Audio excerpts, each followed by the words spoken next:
Hello दोस्तों, स्वागत है आपका कॉमिक्स टाइम्स में। और आज हम शुरू कर रहे थे एक रात का सम्राट का दूसरा भाग। चलिए शुरू करते हैं। यहाँ तक की कहानी हमने पहले भाग में समाप्त कर चुकी है। चलिए शुरू करते हैं। तुम दाईं ओर से हमला करो, मैं बाईं ओर से करता हूँ। इस तरह उसका ध्यान दो तरफ बट जाएगा, तब इसे मारना आसान होगा। ठीक है। राम ने बाईं ओर से हमला किया, जिससे बासुकों ने बड़ी फुर्ती से रोक लिया। सुई सुई सटाक। लेकिन दाईं ओर से होने वाले रहीम के हमले से ना बच सका वो। सू ओ पलक झपकते ही डॉक्टर बासुको जलती हुई लाश में परिवर्तित हो गया। उधर कंट्रोल रूम में हा हा हा 7 शक्तिशाली बेवकूफ़ मारे गए। अब सिर्फ ये 2 बचे हैं। इन्हें मैं चुटकियों में मसल दूंगा, फिर मुझे समस्त ब्रह्मांड का सम्राट बनने से कोई नहीं रोक पाएगा। अगले ही पल पृथ्वी के बहादुरों, मुबारक हो। अपने सभी प्रतिद्वंदी को मारकर तुमने साबित कर दिया है कि इस ब्रह्मांड में तुम जैसा बहादुर व बुद्धिमान कोई दूसरा नहीं है। तुम दोनों में सम्राट बनने के सभी गुण मौजूद हैं। मैं तुम दोनों को प्लूटो ग्रह का नया सम्राट घोषित करता हूँ। मेरी तरफ से बधाई स्वीकार करो। शुक्रिया, धन्यवाद। उधर राम रहीम के सिर पर एक विमान प्रकट हुआ। ऐसा शानदार स्वागत हमारा कभी नहीं हुआ। वाह। कुछ ही देर बाद, उफ, मेरा सिर क्यों चकरा रहा है। मुझ पर भी बेहोशी छा रही है। सांस रोक लो। मुझे लगता है फूलों में बेहोश करने वाली गंध थी। जरूर यही बात होगी। दोनों ने सांस रोक ली, लेकिन बेहोशी की काफ़ी गंध उनके शरीर में पहुंच चुकी थी, इसीलिए वो अपने आप को बेहोश होने से नहीं रोक सके। कमबख्त बड़ी मुश्किल से काबू में आए हैं। कंट्रोल रूम में महामंत्री मार्कोस, इन दोनों को लेकर 3 नंबर इमारत में पहुंचिए। मैं वहीं आ रहा हूं। ओके सम्राट। थोड़ी देर बाद महामंत्री मार्कोस राम रहीम को लेकर 3 नंबर इमारत में पहुंच गए। इन्हें होश में लाया जाए। 2 सैनिक आगे बढ़कर राम रहीम के चेहरे पर होश में आने वाली गैस का स्प्रे करने लगे। सू सू शीघ्र ही। ओह। होश आ रहे हैं। जैसे ही उन्हें पूरी तरह होश आया, उन पर 2 शीशे के जार आ गिरे। कहो प्लूटो ग्रह के नए सम्राट, क्या हाल है। ओह, तो हमारा शक सही था। तुम बीमार नहीं थे, बीमार होने का नाटक कर रहे थे। हाँ, तुम लोगों को धोखा देने का यही एक रास्ता था। पर तुम्हें ऐसा नाटक करने की क्या जरूरत थी। जरूरत थी। मैं समस्त ब्रह्मांड का सम्राट बनना चाहता था, पर तुम 8-9 लोग मेरी राह में रुकावट बन सकते थे। इसीलिए मैंने बीमारी का नाटक करके मौत के मुकाबले का आयोजन किया और तुम लोगों को आपस में लड़ा दिया। नतीजा सामने है। अब सिर्फ तुम दोनों जिंदा बचे हो। अगर मैं चाहूँ तो तुम दोनों को अभी ख़त्म कर सकता हूँ। तो फिर देर किस बात की है, कर दो ख़त्म। फिर बन जाओ समस्त ब्रह्मांड के सम्राट। नहीं नहीं, ऐसा नहीं।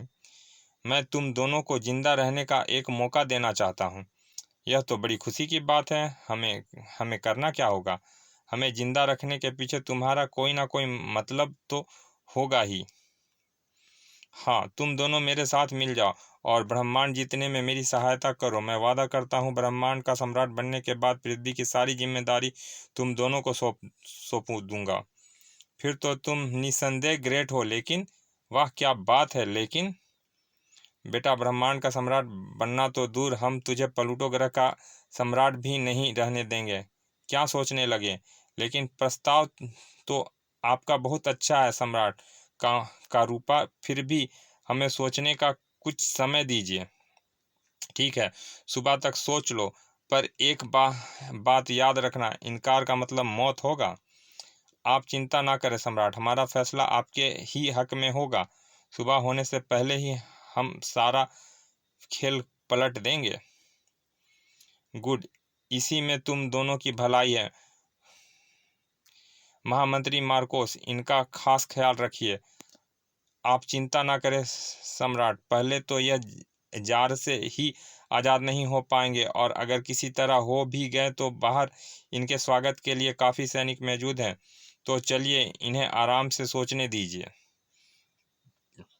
जैसे ही वो लोग गए, रहीम जार तोड़ने की कोशिश करने लगा। तड़ाक तड़ाक। बेकार है रहीम, अगर जार इतनी आसानी से टूटने वाला होता तो हमें कभी इसमें कैद ना किया जाता। तो क्या हम इसी में पड़े रहें। घबराओ मत, इस जार को तो हम रात में तोड़ेंगे। वो कैसे? हमारे सारे हथियार तो पहले ही उन लोगों ने अपने कब्जे में कर लिए हैं।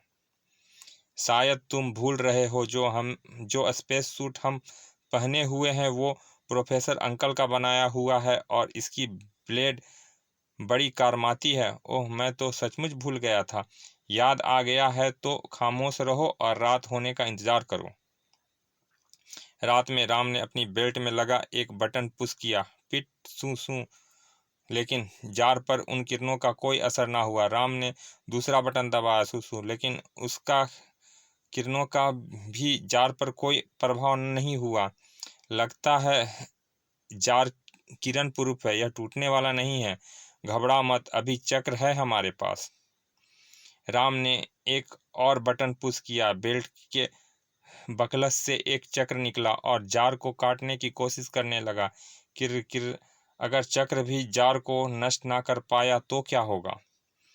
और वही हुआ, चक्र भी जार को ना काट सका। अब आज़ाद होने का ख्याल छोड़ दो रहीम, इस जार को तोड़ना असंभव है। ऐसी की तैसी असंभव की। मेरे दिमाग में एक आइडिया आया है। कैसा आइडिया? थ्योरी सुनने में अच्छा है भैया, प्रैक्टिकल देखो, कहकर रहीम ने जार पर पहले हॉट किरणें छोड़ी। जार अंगारे की तरह लाल होने लगा। उसके बाद उसने जार पर कोल्ड किरणें छोड़ दी। चट चट सर। अगले ही पल जार का शीशा चटक कर टूट गया। वे मारा चटाक। उसके बाद राम भी इसी तरह जार तोड़कर आज़ाद हो गया। अब क्या करना चाहिए? पहले दरवाज़ा तोड़कर बाहर मौजूद सैनिकों का सफाया करते हैं, फिर आगे की सोचेंगे। राम ने दरवाजे पे हॉट किरणें छोड़ी। दरवाज़ा मोम की तरह पिघल गया। दोनों बाहर आ गए। तभी नींद में उमते हुए सैनिकों की आंख खुल गई। अरे, यह दोनों बाहर कैसे आ गए? पकड़ो दोनों को। सू सू सू। ओह उफ। उनकी चीखें सुनकर दूसरे सैनिक वहां आए, पर राम रहीम ने उन्हें भी संभलने का मौका नहीं दिया। शू शू। ओह ओह उफ। सारे सैनिकों का सफाया करने के बाद दोनों ने एक एक गन उठाई और इमारत की छत पर पहुंच गए। करूपा ने ब्रह्मांड का सम्राट बनने के लिए जबरदस्त तैयारी की होगी। तुम्हें उसी तैयारी पर पानी फेरना है और मैं जाकर उसके चेहरे का भूगोल बिगाड़ता हूँ, ठीक है? दोनों ने बेल्ट में लगा एक बटन दबाकर सूट में फिट जेट इंजन चालू किया और अलग अलग दिशाओं में उड़ चले। कुछ दूर जाने के बाद रहीम को एक इमारत नजर आई।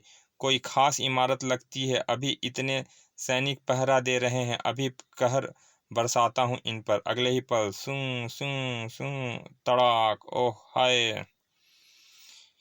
रहीम रास्ते में पड़ने वाली atomic centre, power house, main control, परमाणु रिएक्टर, परमाणु सेंटर, हथियार बनाने के कारखाने आदि को नष्ट करता हुआ सैनिक छावनी पहुंच गया। उफ, बड़ी जबरदस्त तैयारी कर रखी थी कमबख्त ने। अगर हम यहाँ ना आते तो करूपा पूरे ब्रह्मांड का सम्राट बनने के लिए आकाश गंगा में तबाही फैला देता। मैं इन सैनिकों छावनी को कब्रिस्तान बना दूंगा। सू सू, धड़ाम धड़ाम। इसके बाद रहीम ने नीचे लगी लाखों मील दूर तक मार करने वाली परमाणु मिसाइलों का निशाना बनाया। तड़ाक बड़ाम बड़ाम। इन धमाकों को सुनकर महल में चैन की नींद सो रहे कारूपा की आंख खुल गई। उसने फौरन बाहर खड़े सैनिक को बुलाया। यह कैसा धमाका हो रहा है? महामंत्री ने अभी अभी खबर भेजी है कि राम रहीम कैद से आज़ाद हो गए हैं और यह तबाही वही मचा रहे हैं। सम्राट बाहर की ओर भागे। मुझे फौरन राम रहीम को रोकना चाहिए, वरना दोनों मेरी सारी तैयारी पर पानी फेर देंगे।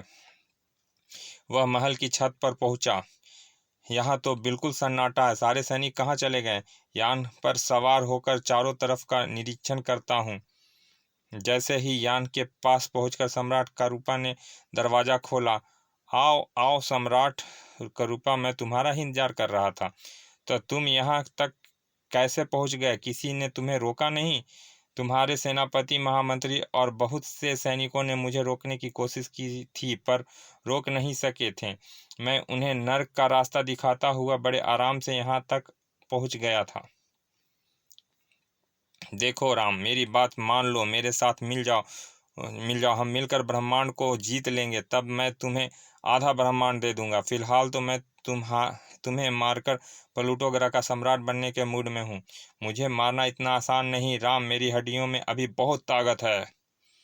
राम ने उसे दोनों हाथों पर रोक कर वापस उछाल दिया। देखता हूँ तेरी बुढ़ी हड्डियों में कितनी देर तक मेरी मार बर्दाश्त करती है। ओह, एक बार मैं यान के अंदर पहुंच जाऊं, फिर यह मेरा कुछ नहीं बिगाड़ पाएगा और मैं इसे यूं चींटी की तरह मैं मसल दूंगा। इससे पहले कि कारूपा उठ पाता, राम उसके सिर पर पहुंच गया। मैं चाहूं तो तुझे एक पल में मार सकता हूं, पर नहीं, मैं तुझे तड़पा तड़पा कर मारूंगा। नहीं नहीं, तुम मुझे नहीं मार सकते। तड़ाक! ओह, जरूर मारूंगा तुझे कुत्ते, ताकि कोई और अन्य घमंडी इंसान अपनी शक्तियों का दुरुपयोग करने ना सीख ले। इसके बाद तो राम ने ठोकरों की बौछार कर दी। तड़ाक! ओह, ढाक! ओह, मुझे माफ कर दो। मैं ब्रह्मांड का सम्राट बनने वाले को कभी माफ नहीं करता। तड़ाक! ओह, अंतिम ठोकर कारूपा के दिल पर लगी थी, अतः देखते ही देखते उसने दम तोड़ दिया। मैं समझा था कि तू जमकर मुकाबला करेगा, पर तू तो बहुत जल्दी मैदान छोड़ गया। इसी दम पर ब्रह्मांड का सम्राट बनने चाहता था। राम अपने सिर पर ताज रख ही रहा था कि तभी रहीम वहां पहुंच गया। यह क्या कर रहे हो? अरे भाई, देख नहीं रहे हो, एक रात का सम्राट बन रहा हूँ। दूसरे दिन राम रहीम ने ग्रह के कुछ खास लोगों को दरबार में बुलाया। फिर उनमें से सानून नाम के एक व्यक्ति को नया सम्राट चुन लिया गया।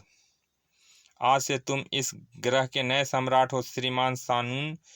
नए सम्राट की जय हो, नए सम्राट अमर रहे। अगले दिन सुबह, अच्छा सम्राट सानून, अब हमें इजाज़त दो। अगर कभी कोई मुसीबत पड़े तो हमें याद कर लेना। जरूर, मुसीबत में हम आपको याद नहीं करेंगे तो फिर किसे करेंगे। इसके बाद राम रहीम बाज में सवार होकर पृथ्वी की ओर रवाना हो गए। समाप्त। चलिए दोस्तों, ये कॉमिक्स यहाँ समाप्त होती है। मिलते हैं फिर किसी अच्छे सी कॉमिक्स के अच्छे से भाग में।